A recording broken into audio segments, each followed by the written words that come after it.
Welcome everyone tonight to the CMSA U12 and U13 Town Hall. Really appreciate you all making time tonight to be with us and to have a conversation about the upcoming outdoor season, what CMSA is doing, etc., and maybe just some general guidelines as well. And then also, of course, the specific info for the 12s and 13s here tonight. Just to try to keep things organized tonight, I'd appreciate if you put any sort of questions that you might have into the chat function. I know that there's a Q&A function as well, but it's just easier to streamline things and just address things through the chat box as opposed to trying to manage both. For right now, I am solo, so I would appreciate a little bit of grace as I go kind of from presentation back to the chat, presentation chat, and I'll be taking regular breaks to answer any questions to the best of my ability. And if I cannot answer them, I'll make sure to follow up with whoever's asked them to make sure that the clarity is there for everyone tonight.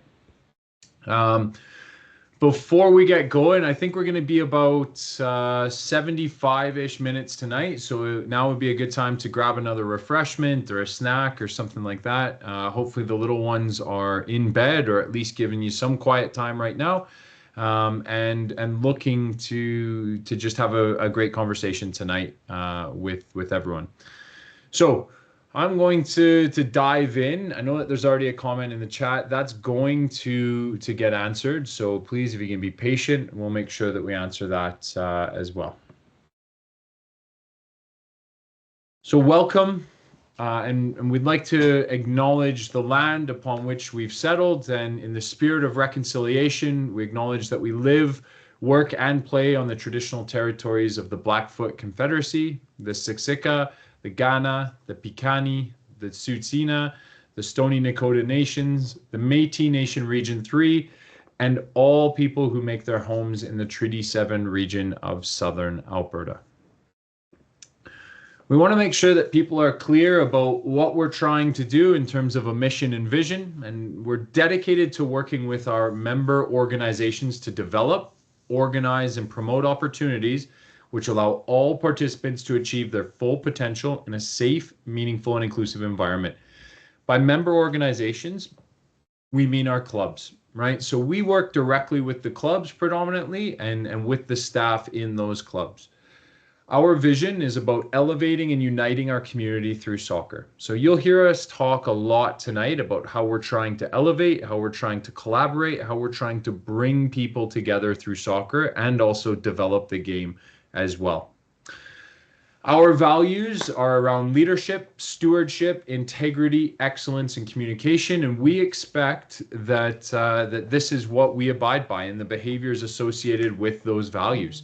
If you feel at any moment that we're not exhibiting these values, we expect to be held accountable and called out on that as well. And this is something that we are going to be trying to emphasize from now to the future as well, in terms of how we conduct things and how things are communicated and organized as well.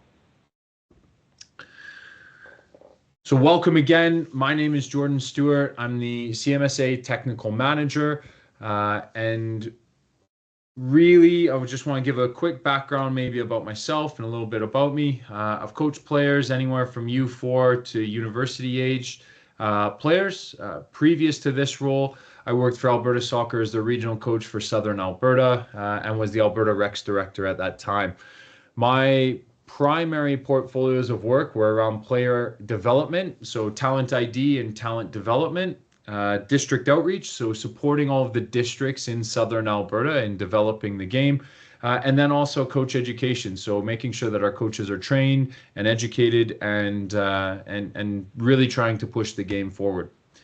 I've got experience working through grassroots clubs in Edmonton predominantly before I moved down to Calgary, pro clubs which no longer exist unfortunately with FC Edmonton, a PSO with Alberta Soccer, into the youth national team development systems, colleges and universities, community outreach, and now of course within CMSA. So I've got a pretty wide lens, I would say, on the game here in Calgary and especially here in Alberta as well. And then also nationally as well through a network of coaches and through the game really, which has allowed me a fantastic opportunity to build that. I think it's important that before we look forward into 2025, that we take a second and reflect on all of the phenomenal work from 2024 and to really try and paint the picture and set the scene for you in terms of what we're trying to do and how we're trying to elevate and unite our community through soccer. And with that, the 2024 season comes to an end.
So while a bit of an abrupt ending to the video, we are incredibly grateful to everyone who was a part of 2024, and we're eagerly looking forward to 2025. You'll see there a vibrant and rich community that comes together for leagues and tournaments and watch parties and special events and other initiatives that we're constantly launching and trying to get off the ground and really try and push our community in the game forward. I would be remiss really if I didn't start tonight by talking about the player, because the player is really at the center of everything that we do and everything that we try to do.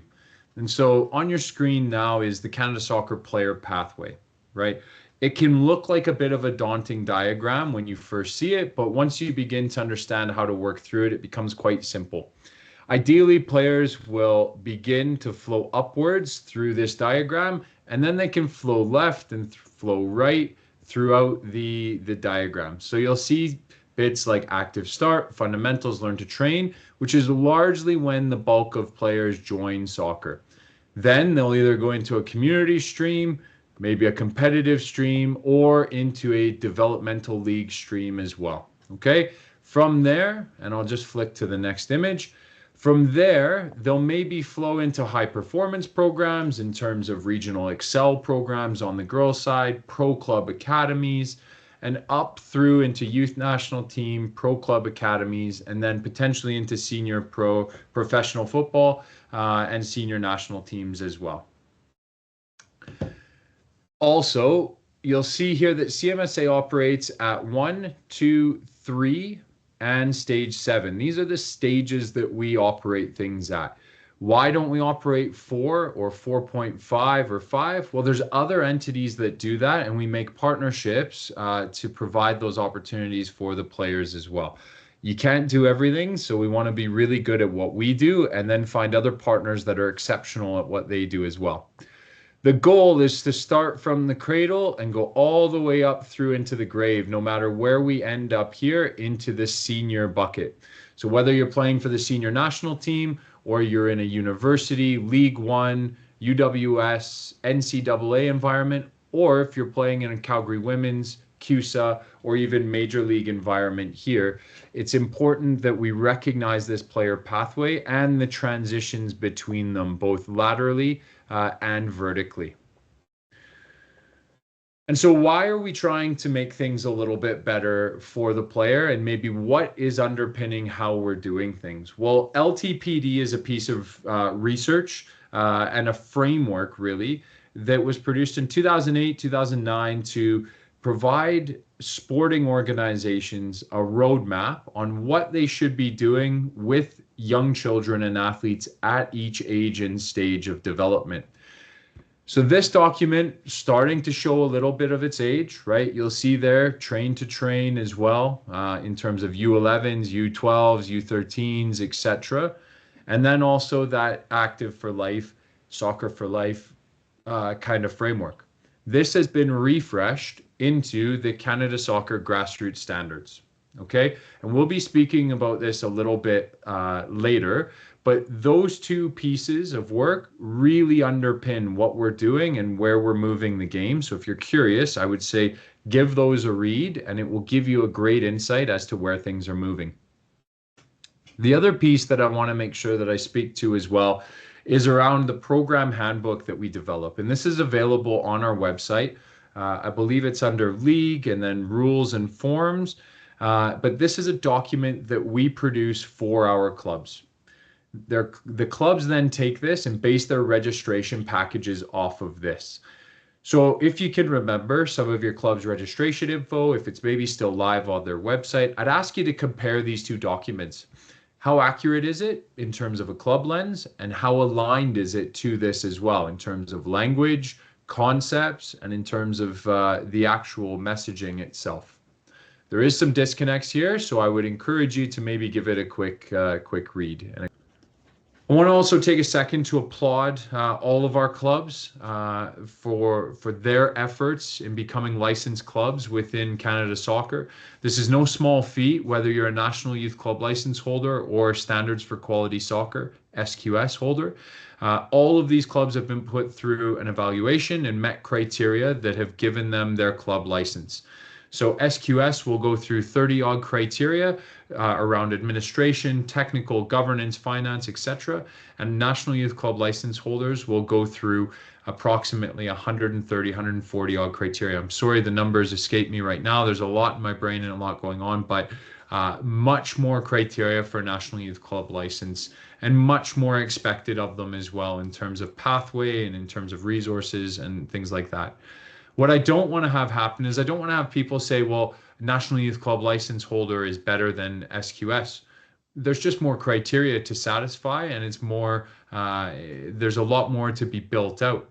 What I would say is there are fantastic clubs at both levels of club licensing. And keep in mind, this is the top and the bottom essentially, or the beginning and the end. There's still two levels of club licensing in between there as well that we haven't rolled out here in Alberta yet. So what I would say is if you're thinking, oh, well, I need to move to this club or that club because of this. Well, no. Does your child love their coach? Do they love the players that they're playing with? And is it close to home and easy for you? Because if those three questions are yes, yes, and yes, you've probably got a really, really great home right now, and there's no real need to move. What has all of this club licensing done? Well, it's produced essentially minimum coaching standards for coaches to fulfill. And so we have a modified Safe Sport roster and a full Safe Sport roster. So we're going to talk tonight about the full Safe Sport roster and what that looks like in terms of coaching requirements. We've designed this kind of choose your own adventure diagram for coaches to follow as well. So they need to be going through a police clearance with vulnerable sector search, completed and cleared. They'll then complete respect in sport activity leader, and depending on their age group, they can go through the Learn to Train or Soccer for Life streams, where they're going to do an online theory course. They're going to come spend 4 hours with a learning facilitator in a practical setting on field, getting some more tools in their toolbox. And then they're going to flow through into make ethical decisions that address and give coaches a framework for making decisions when they're faced with ethical dilemmas. Making headway, which is around concussion prevention, concussion reduction, and also concussion recognition. And I will say this course has been refreshed, and it is genuinely world-class right now by some of the leading researchers globally that have developed this.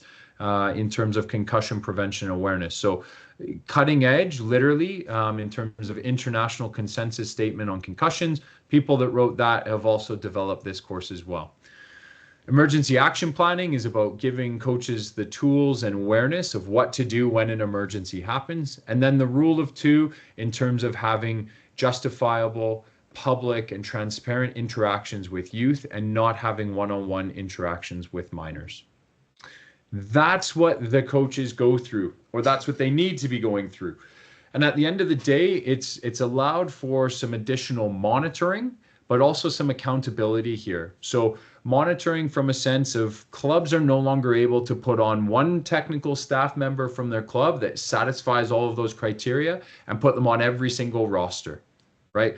All the coaches are going to be required to have that training. And even our team managers are going through a police clearance and respect in sport as well.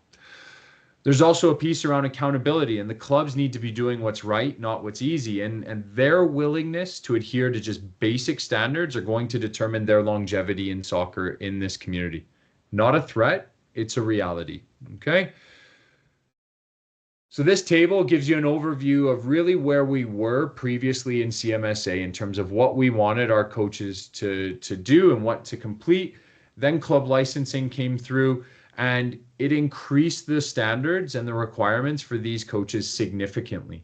You'll notice that there's kind of a divide between U11 and U12 in terms of the depth and breadth of coach training that's expected. That line was put there collaboratively with our clubs in terms of us asking them where they felt the modified Safe Sport roster and the full Safe Sport roster kind of kicked in.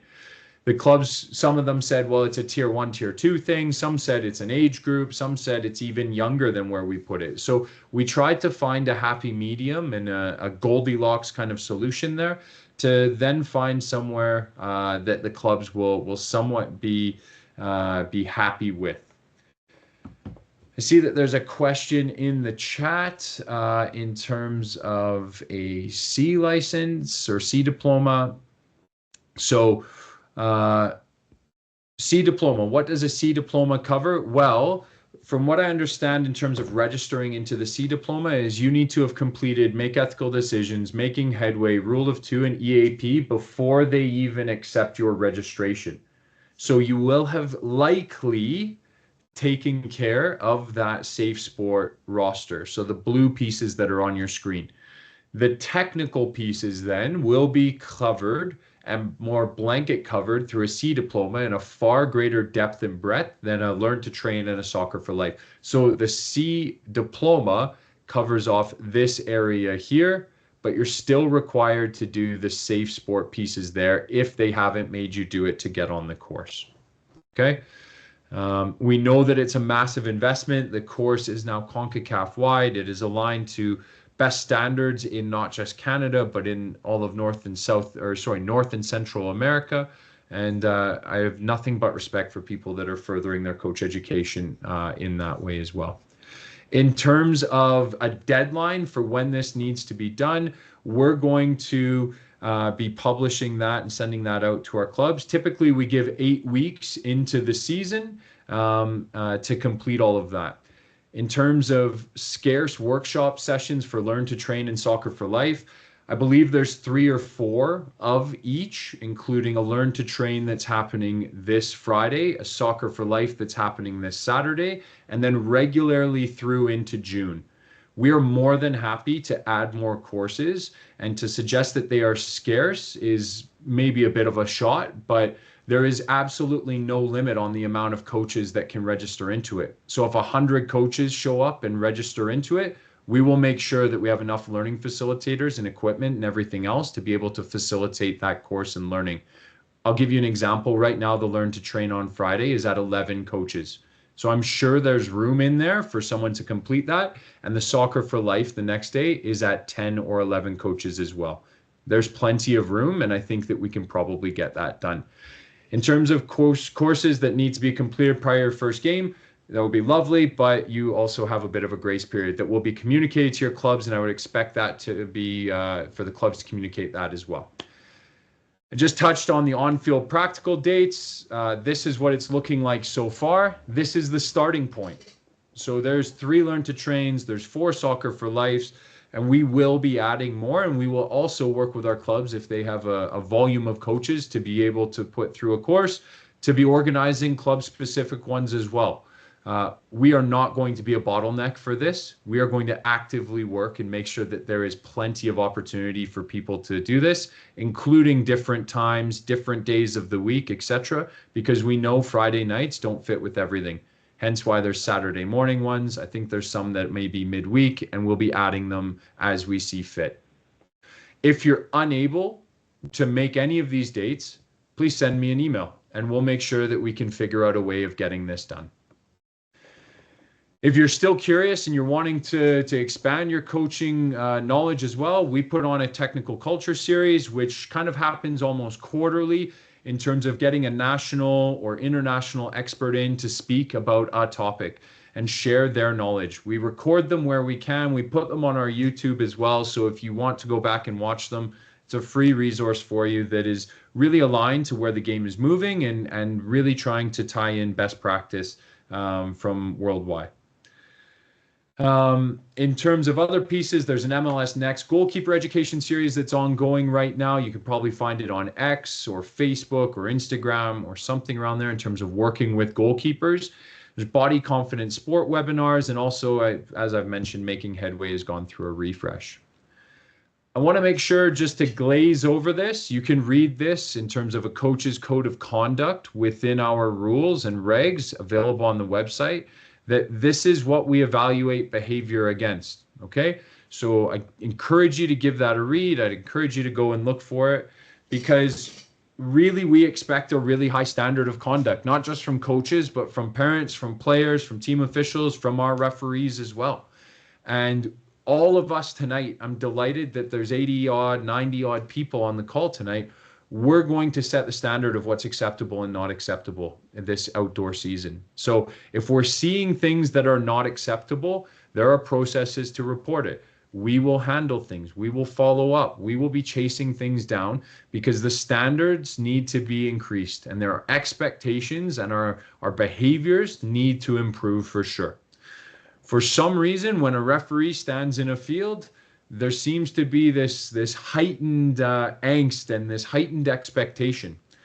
What you're going to see in a lot of your leagues are what we call our teal shirt referees, and I'll talk more about them, but these are first-year brand new referees that are learning their trade. And we expect them to learn in a safe environment. And so one of the tools that we have and that we expect is our field marshals. So there was a question earlier in the chat about captains or designated armbands and such. They're called field marshals. They'll all have an orange armband, and it's really to empower one individual from each team to speak up on behalf of the referee amongst their fellow parents and spectators. I've sat in the stands a lot with street clothes on, watching the behavior, and really people have a joke and have a laugh at what the field marshal is when someone's having a pop at a referee, and then it's, oh, shouldn't the field marshal do something? Yes, they should at the end of the day. And that's really what the role is, because we're not going to be tolerating abuse towards referees at all, cut and dry, whether they're in a teal shirt or they're not. It is simply not appropriate and not an appropriate sporting behavior. The field marshals are also going to be involved in a pregame chat with the referees, the coaches, and the captains, so that when the referee has an issue, they know who they're looking for, and they can humanize people and make sure that there's a connection and a relationship there. The pregame chat and script sounds something like this. Field marshals, please help in ensuring parents and spectators are supportive of the kids on the field and producing a positive sporting environment. That's all you've got to do, is support your kids. Really, really simple, but it can be so difficult. Team officials, that's the coaches as well. Please coach and support your players. That's what you got to focus on. And really, the parent behavior starts a lot of the time from how the coach is behaving.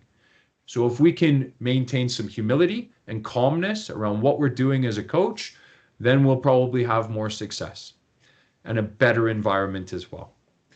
And then captains, this is what to expect from me today, and this is how I referee. I like the game to be physical. I'm going to call it really tight. This is where I'm learning. This is what I'm experiencing. but trying to give real life examples and vulnerability to connect people even further. And as a referee, I've made a commitment and I'm learning. I'm looking for you all to support the game today and have some empathy. Let's have a great game. It's really that simple, okay? Really that simple. I'm going to stop, come up for air for one moment. Looks like Melissa's smashing the chat. Thanks so much, Melissa. So 2 key initiatives that we want to make sure everyone's aware about. The Teal Shirt campaign and what we're trying to do with referees as well. We've put on extra entry-level courses for a couple of seasons now where we are essentially recruiting upwards of 300 new referees this season. And people probably think, holy smokes, that is a ton of referees. Yeah, it is, because we have made a commitment this season and going forward that U12 to U19, tiers 1 to 3, will have 3-person referee crews assigned to them. Okay, so there were some pre-questions that were submitted in terms of laws of the game and offsides and referees and parent ARs and the rest of it. Tiers 1 to 3 is where we can start based on budget and based on your clubs confirming and approving our fee structure and our budgets. Okay, if you want more referees at tier 4, tier 5, etc., then you have to advocate to your clubs that this is an important piece and that it will improve the quality of the game. We've included additional female-only courses. We've launched She Can Ref, which I'll talk about in a moment. Project Ref with Kidsport, that if any of your children and any of you receive Kidsport funding, they can go and become a referee free of charge. Their educational course is covered, all of their gear is covered, and any upgrading that they do as well will be covered as well. So it's free education for these kids to go out and earn $30-odd per hour, tax-free, don't tell the tax man, and give them a great first part-time job that's got a flexible schedule and they can keep fit. The Teal Shirt campaign, as I've mentioned, will have the big first-year referee along the back and have a designated shirt that they are to wear. That's an acknowledgement that these people are learning, that this might be their first ever game on the field and that they will make mistakes. And that's okay. Because if we don't accept some of their mistakes right now and help them right now, we have no chance at developing quality referees for your children in your leagues at U14, U15, U16, U17, etc. We need these people involved because we hear the outcry of we need more referees and we need better referees. So we're working on it. And we're also trying to work on the better referee piece in terms of the mentorship program, where all of our new referees will be getting connected with a mentor and they will be seen 4 times in their first 20 games minimum. It'll be 4 times in their first season. We hope they pick up 20 games in their first season, where they're going to share experiences. They're going to get feedback. They're going to get development plans. They're going to see where their growth areas are, and we're going to support them in that. We've educated these mentors so they are aligned and they have a framework to work off of. We've got monthly education sessions on offer for referees. And then we have our zero tolerance policy, which is what I was referring to when I said we're not taking abuse and harassment towards referees. It's available on our website again, and it's reportable by any person. Okay, it gives referees additional opportunities to calm the game and to really take control, where they can take a timeout in a match if they feel like they're being abused or harassed or constantly questioned. They can say, no problem, we're going to break for 5 minutes, everyone's going to cool down, and then once we can calm down, we're all going to get back together and play. They also have the ability to completely abandon the matches and they won't be replayed, and no points are awarded either. So if you feel the need to be abusing referees of teal shirt or not teal shirt, you run the risk of your kids being really the ones who get punished with that, because they're not getting the game replayed and no points are awarded, win or lose. Okay? So key takeaway, if you're coaching, is to coach, not to question. If you're a parent, to cheer, not abuse. And if you're a player, to play, not dissent. Okay? I've touched on the fact that we are expanding our referee offering to 3-person crews, tier 1 to 3, and U12, U13, all the way up to U19. What happens if a referee no-shows? Because sometimes this happens. They're on the way to a game, their car breaks down, their dog is dying, they have a family emergency, they're ill, whatever happens, happens. But occasionally there are no shows. We work really hard to make sure that doesn't happen. And we also work really hard to make sure that every single slot in every game is assigned. Should a referee not show up or an entire crew not show up, both teams have to agree on who's refereeing the game and the game still gets played. Okay? You can split the game into the two halves, and hey, maybe there's a parent or a sibling that's present and is a trained referee. Ask them if they can referee the game. Okay? I believe they still get paid by signing the game sheet if they step in that situation as well. Okay? So something around that. We are also in the process right now of just developing some quick assistant referee education for parents who will step up, or for siblings who will step up for those tier 4, tier 5 games as well. In the meantime, while we don't have referees and while we don't have assistant referees assigned to those age groups. One of our other kind of key initiatives is around Empower Her. And so I've glazed over the surface really around what She Can Ref is. She Can Ref is about connecting female referees to help them develop in a safe space, and also discuss some of the challenges and benefits of being a female official. We've launched 2 times the amount of female only entry-level courses, and we're seeing massive recruitment of young women and girls who want to try refereeing through our junior officiating program in the high schools. 50% of those registrants are young women, and we are ecstatic about these numbers.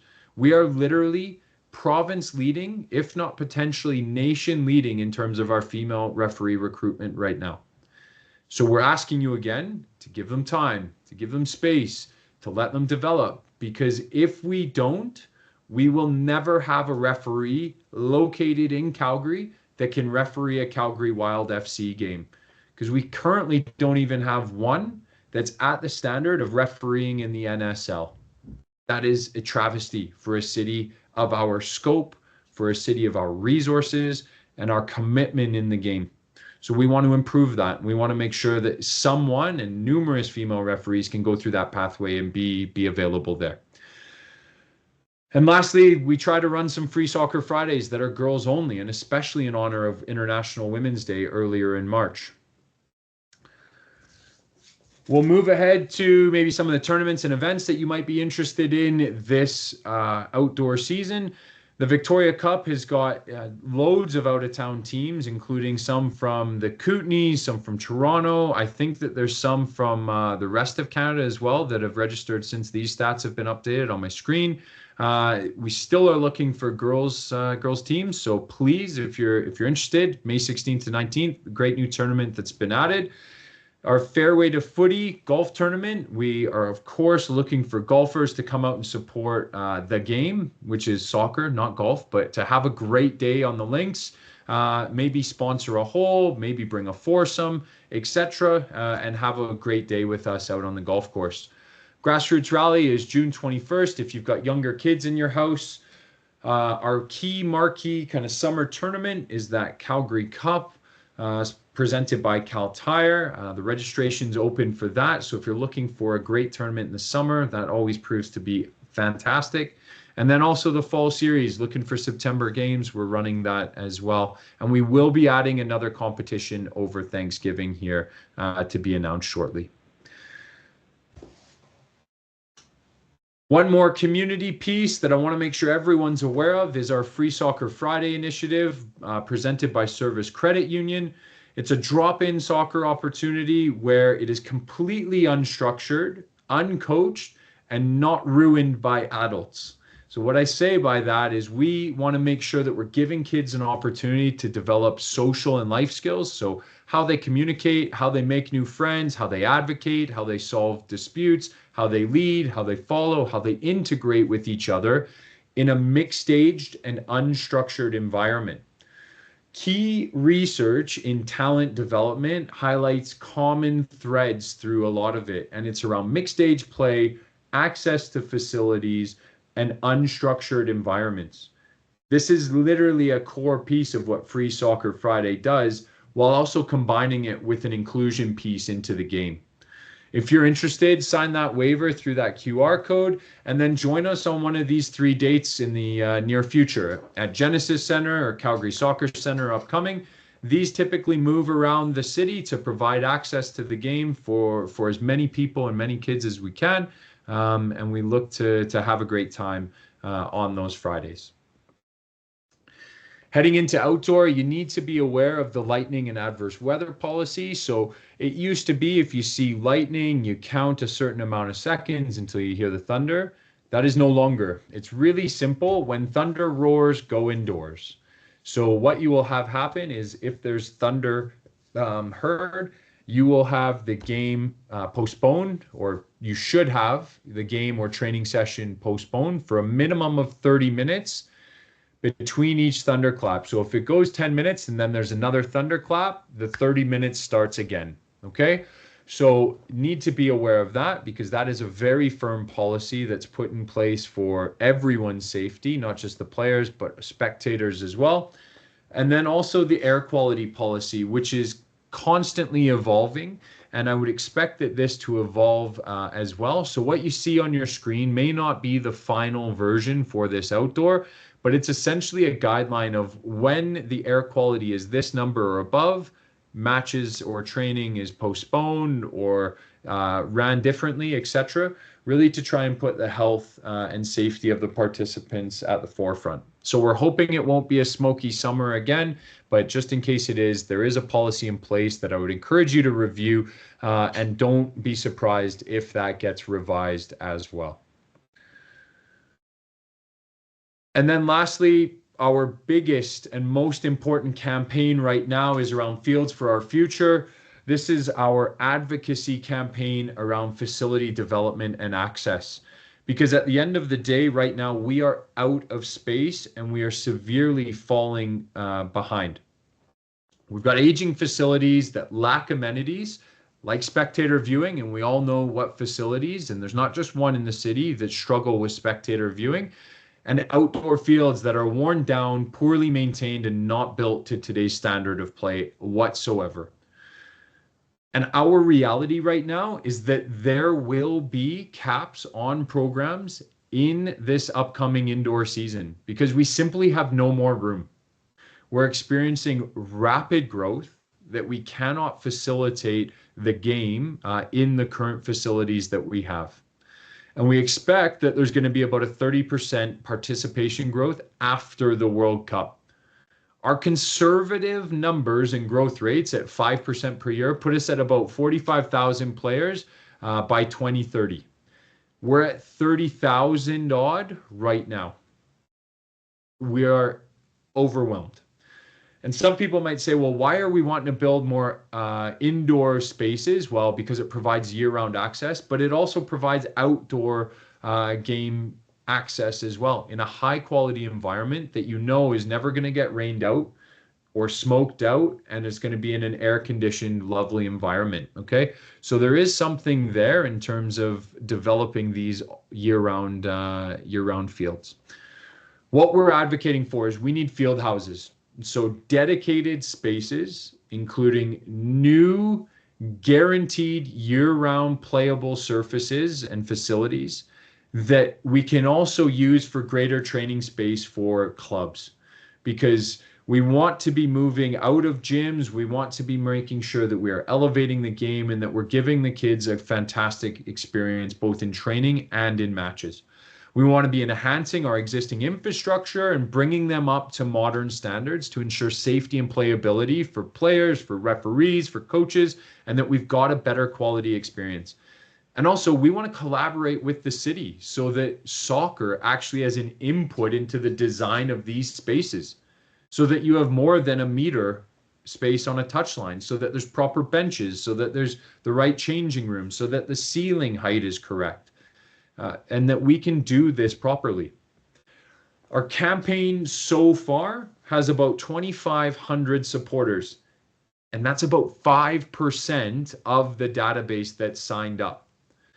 So I would encourage you, get your phones ready, because on the next screen, there's a very important QR code that I would encourage all 80-ish people that are on this call to be signing up if you haven't already. We've engaged with government officials. We've had a lot of social media impressions. We've had 20 plus news stories. But what we're continuing to work on is ongoing advocacy and campaign awareness. We want that 5% sign up to be 75% and to be a very vocal army of people to be making sure that we're advocating and that we are heard and that we are at the table when these decisions are being made.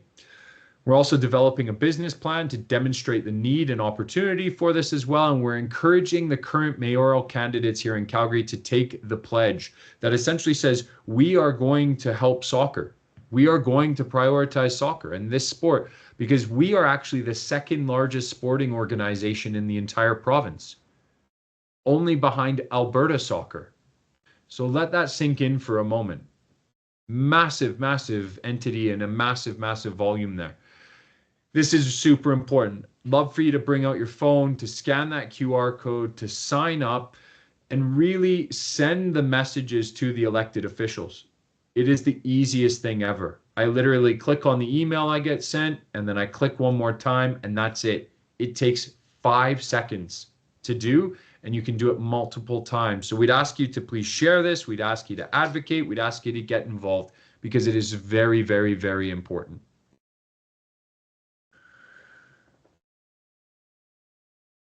And now for some fun. We've tried to throw together and get organized some summer camps this year. So if you've got a son, a daughter, male, female in your household, we'd love to have them out at the 2 summer camps that we're running.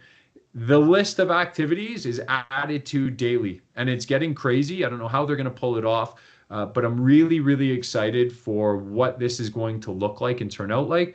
It's going to be a fantastic week-long activity and full day camp as well. So as parents, it's a little easier for you than having to skip out at lunchtime or whatever and pick your kids up. We'll have them all day and we'll have a great time with them, and then we'll send them home exhausted and have enjoyed their day. The boys' details are on your screen there.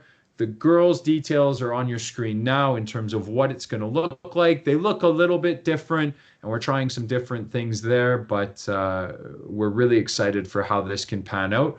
Encourage you to go to our website, register. It's really, really reasonable from an hourly rate in terms of your childcare as well through the summer, and it's going to be a great experience for the kids. I guarantee it. Whew. Now it's time for the good stuff. Melissa,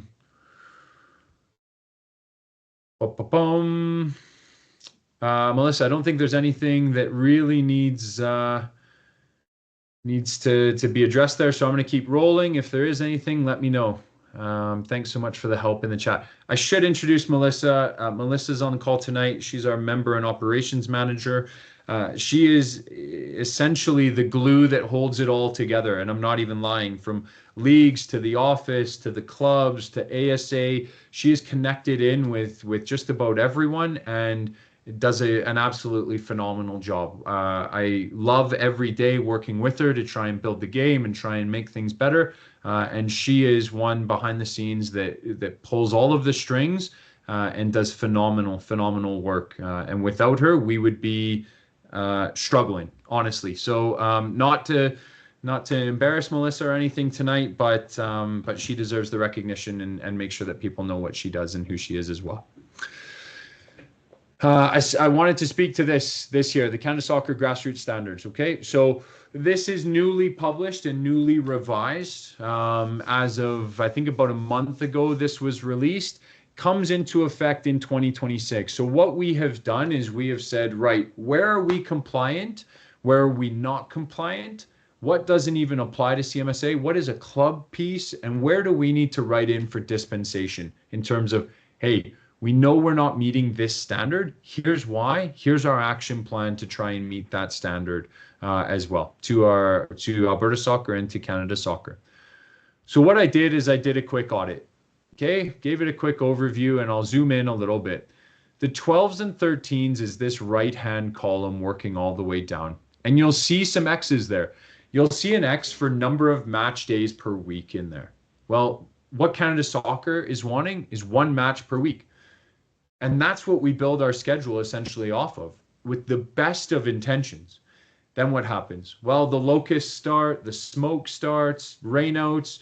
You all go on 15 tournaments a year and have to reschedule all of your games. And then all of the logjam happens near the end of the season where you might be playing 2 or 3 games a week. So we're going to own that. We are not compliant with that standard right now. The way to become compliant is to essentially say, if the game can't be played because of weather or locusts or smoke, sorry, the game doesn't get played. That doesn't feel quite right. Or, sorry, you cannot reschedule any of your matches for tournaments. I guess you'll just take a forfeit. That doesn't really feel right either. So we're not compliant there for some fairly reasonable reasons, we feel like. And we're going to work towards becoming more compliant and more aware there in that.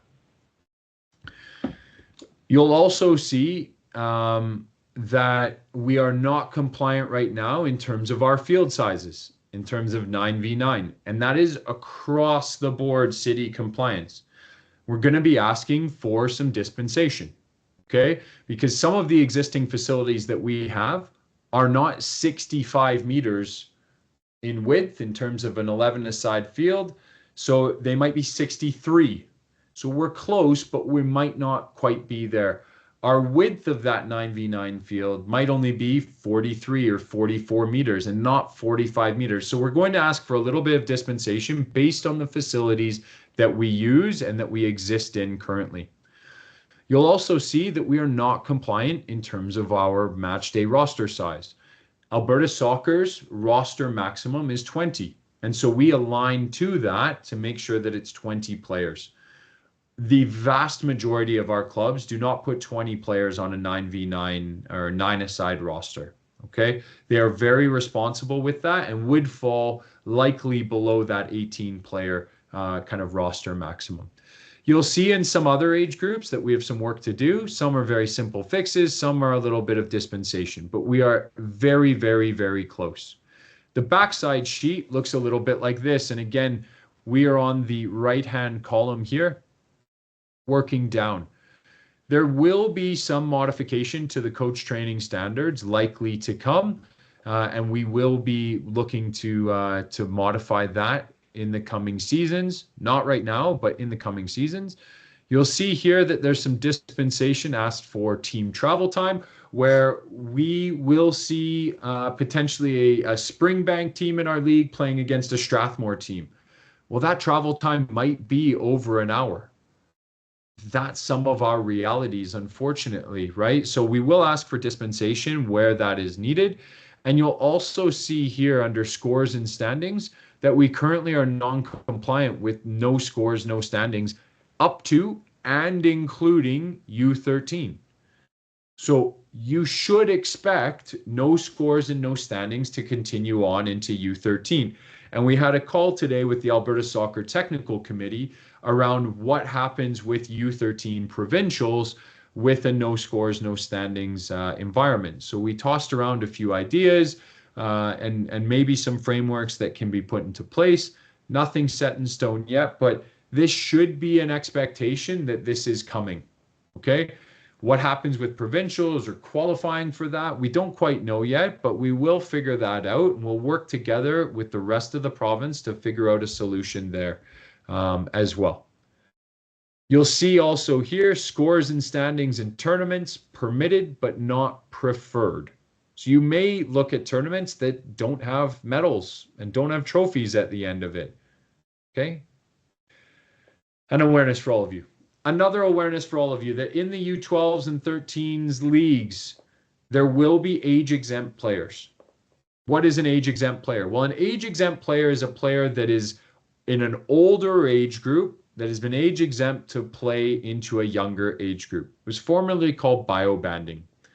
And it's really a player placement process that allows the clubs a bit more flexibility to help players in terms of their developmental needs from a technical, tactical, physical, social, emotional, mental standpoint.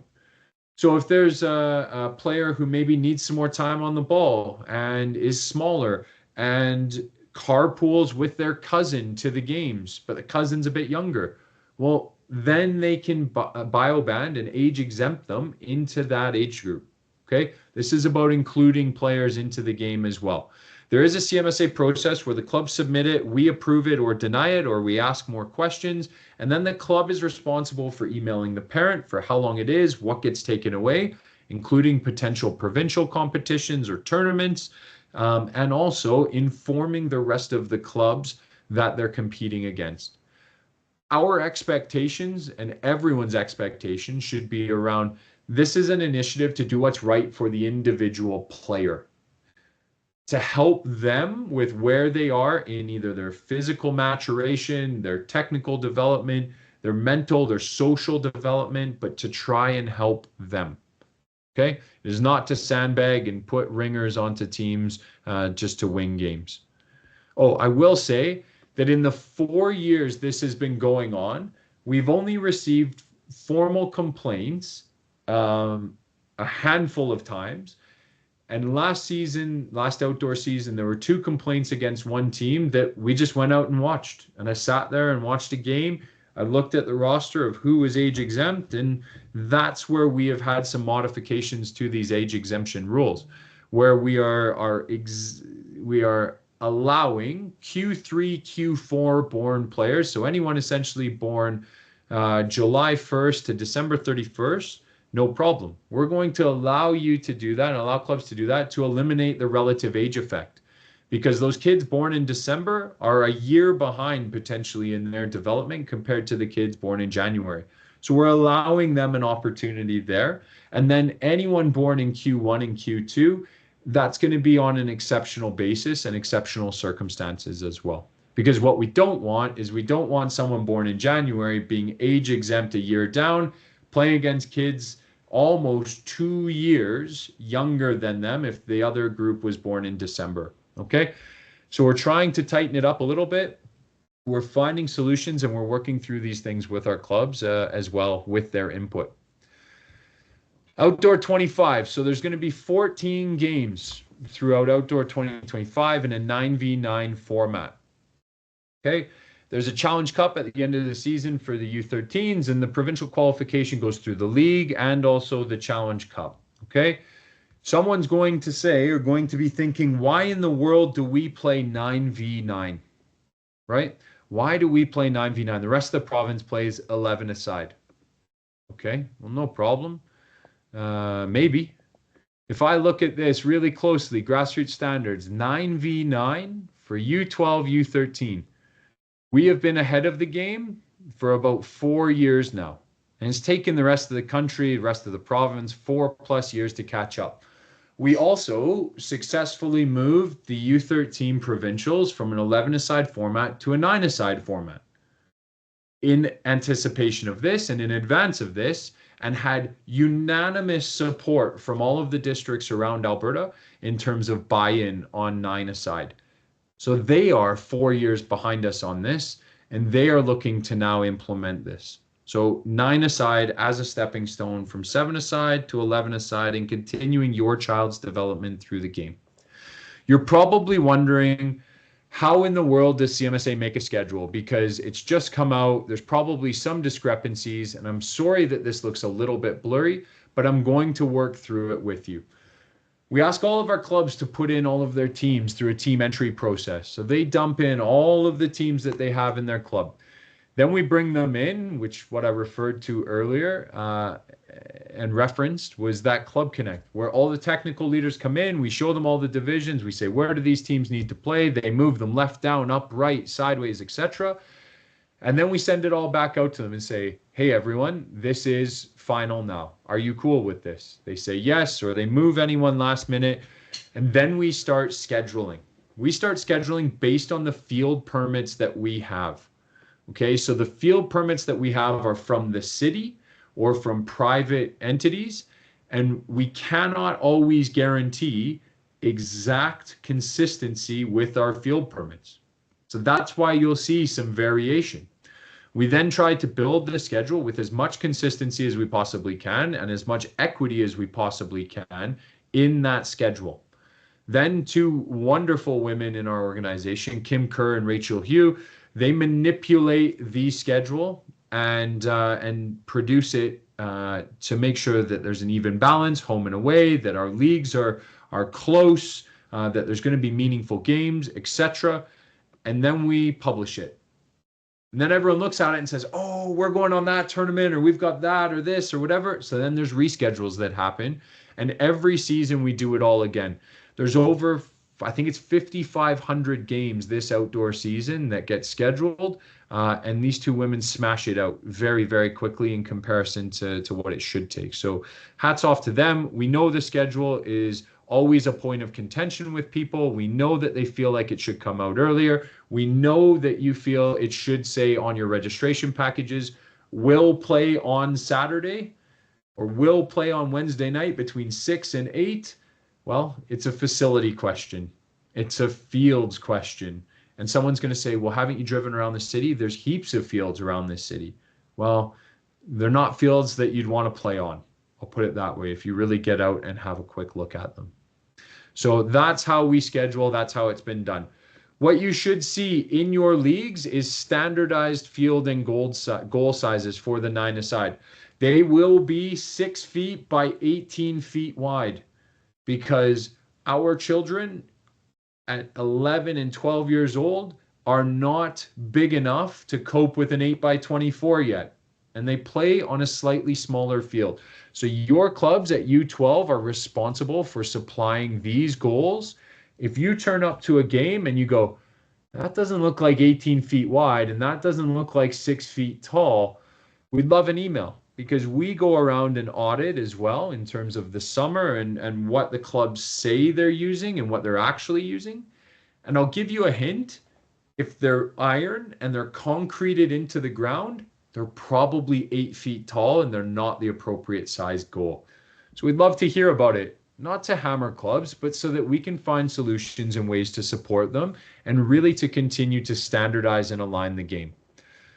In terms of the field dimensions, we have rinsed this, we have supplied this to the clubs, this aligns with the city facilities as well, and this is what we are looking to do at a 9-a-side context. The U12s will play two 35-minute halves in their games. The U13s will play two 40-minute halves in their games. The U12s will have no public scores and standings, and for right now, the U13s will have public scores and standings, but there needs to be an awareness towards that grassroots standards that eventually that's going to stop. Okay, maybe not this season, right? But in seasons to come, so I'm talking to you, U12s on the call, you can maybe expect to see no scores, no standings in the near future for the U13s. The season length kicks off this Saturday, so we're really excited about that. And the tier 1 to 3s go a little bit longer into July compared to the 4s and 5s. And again, those 3 whistles are for 3-person referee crews at that level. Your qualification mechanisms through the league really are in league standing. So the first place team will qualify through the league. They'll proceed straight to provincials.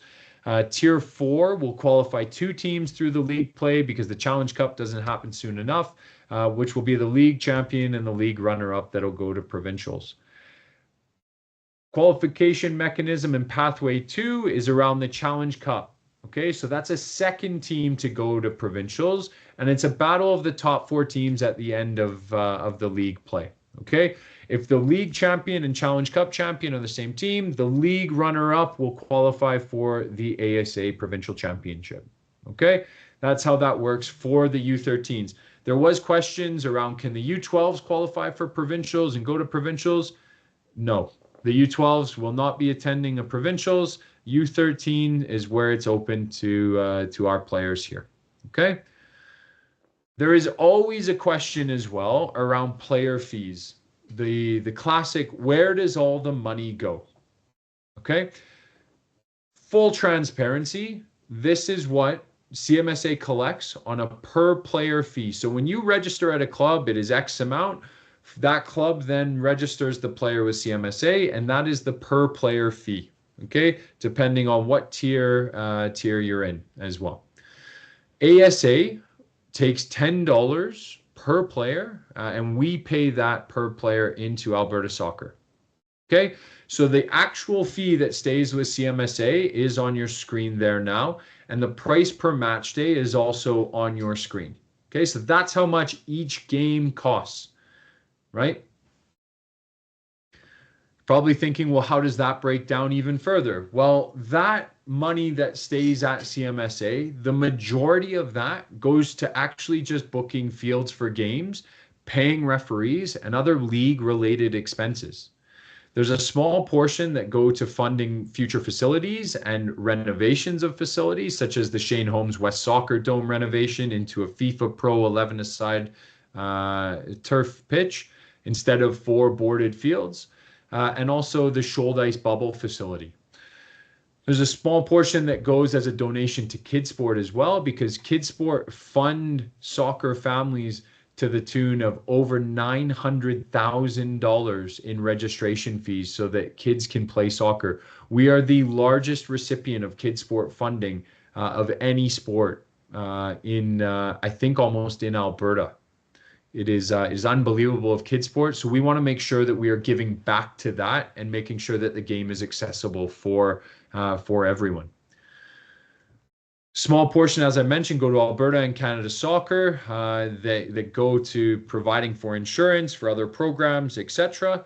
And then the smallest portion, oddly enough, actually stays within paying for the administration of CMSA to hopefully ensure that we can run things efficiently and we continue to innovate within the game.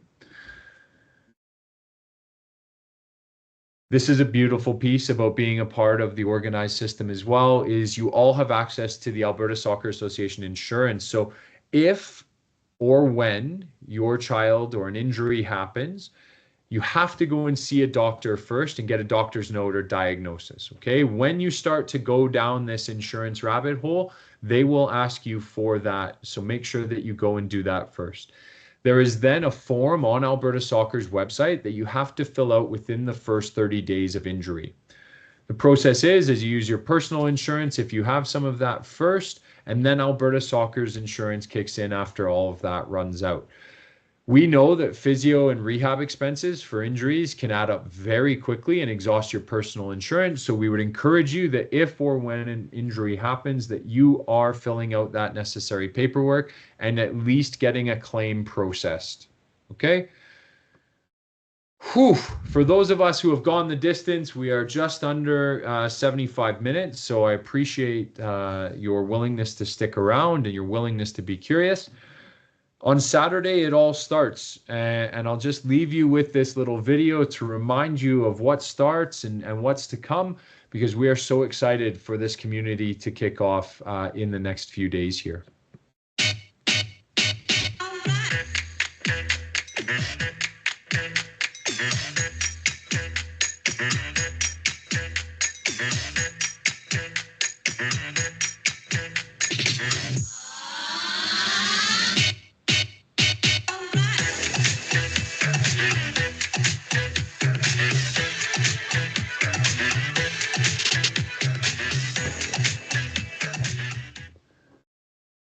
And I'll leave you with this image. This image is something that we continue to endeavor and we're making great strides towards. We have clubs that used to be going off in all sorts of directions all over the place. And what they have been able to do and what we have been really thankful to them and yourselves for is we've been able to start moving the game in one consistent direction.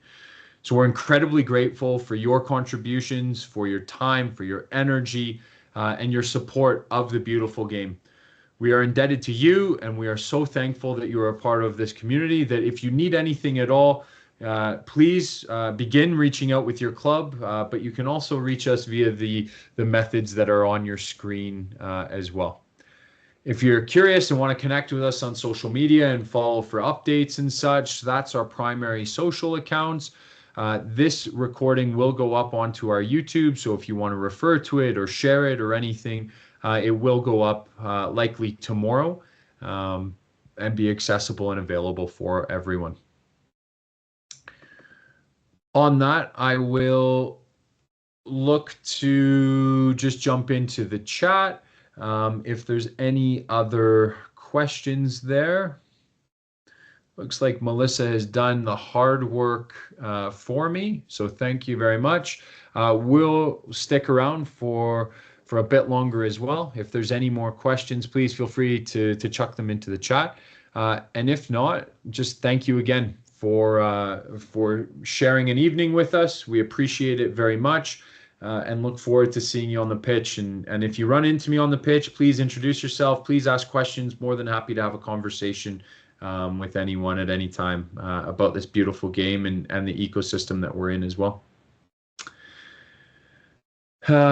Question there. Maybe Melissa would be best to handle that one. It says, wondering about games on turf rather than grass fields. Is that new for U13 or new to us in Tier 2? It might have something to do with scheduling. So Melissa is definitely the one that could answer that. So just give me 2 seconds, Jordan, and I'll just answer via actually talking to them right now. There you are. You are there. So when it comes to the U13, because they do play 9v9, they are basically on half of a full pitch. And so what happens is the city of Calgary actually only lines some of the fields with those linings, and all of those fields actually happen to be turf fields. At this time, we don't have any grass pitches that are lined 9v9 unless they are the community fields and the clubs are doing those ones, but those are put aside for the U12s. The U13s do end up on quite a bit of turf throughout the outdoor season, because those are the fields that actually have the 9v9 lines as well as the proper sized nets. So that's why you're going to see a lot of turf at that U13 age group. Unbelievable.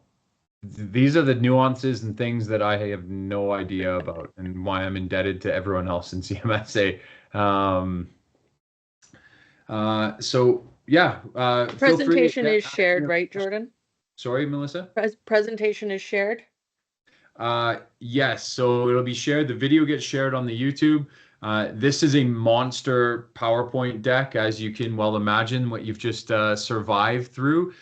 So kind of doing that into a PDF is sometimes difficult, but maybe we'll look to do that in terms of just putting it on the website, and that can be something maybe that we start doing going forward as well. So we'll play around with that, but it will 100% be on the YouTube, and we will be emailing out the link to this recording as well in the days and weeks to come as well.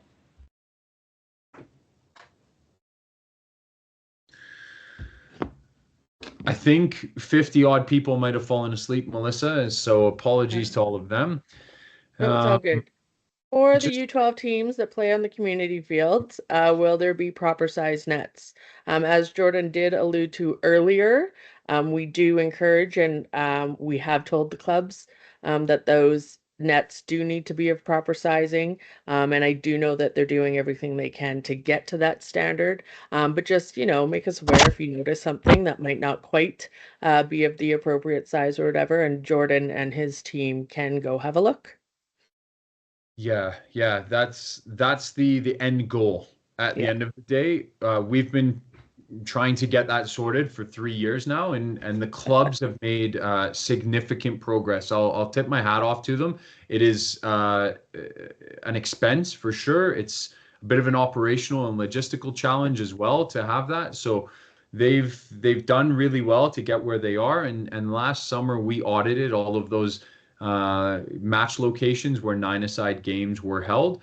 And we audited them from what's the pitch quality like? What's the pitch size? Are there goals present? What are the goal sizes? We had a ton of criteria that then we went back to the clubs and said, right, we went to one of your fields. We didn't see any goals there. Can you talk to us about what goals you're using? Oh, we're using this goal and this is the size. And we say, okay, no problem. It also helps us when we know the pitch sizes as well, so then we know which ones fall within those standards and which ones don't. Okay, so we're working to try and align and standardize this. It is literally a summer student project almost to go around to all of the fields and audit all of this. So it is a big undertaking, and that's why we'd ask you, if you turn up to a field and you see one that looks and feels a bit too big, drop us an email. and more than happy to just ask the question. You can remain anonymous, it's no problem, and we'll do the follow-up. What you may see, if people are going to drive around now with a tape measure and do this, what you may see is some of the goals could be 6.5 feet tall by 18.5 feet wide. That's a common measurement for American-sized goals. So you can imagine when there's distributors, retailers, manufacturers, etc. in North America, they typically make them for the biggest size of the biggest, or sorry, for the size of the biggest market. The biggest market is these states. So we work with a company called Far Post, and we try to send our clubs to Far Post, which is a Canadian company out of Richmond, BC, where he will chop them down to 6 feet by 18 feet. Now, some of them will be 6.5 by 18.5, but if we're going to be splitting hairs over 6 inches that way and 6 inches that way, well, you know what? We've made significant progress. We'll take that as of right now. Okay.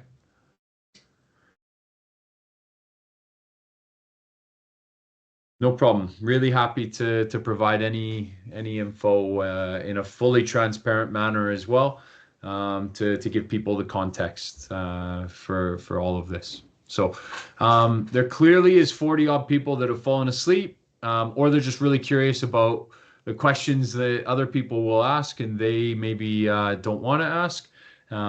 So if there's any further questions, if there's anything else that you feel like we might have missed or not covered well enough, again, the contact info is on your screen there. Feel free to utilize, especially the email, because then it'll get routed to the right person in the organization. Okay. Deadlines in a couple of days for Victoria Cup. I would expect that deadline might shift a little bit just from what I've been hearing, in the background of things, just because we do know that all of the teams are just trying to get themselves pulled together. So just watch I mean, I would suggest registering right away. But there might be a day or two extra that's added onto that deadline. Excellent. Okay, well, again, thanks everyone. We will shut things down for tonight, and wish you all the best on the field this outdoor season. We're really looking forward to it, and looking forward to getting things started on Saturday. So thanks very much, everyone. Hopefully you took something away from tonight, and thanks for being our champions out in the community and trying to share this information and message as well. So cheers, have a great night, and have a great season. Bye-bye.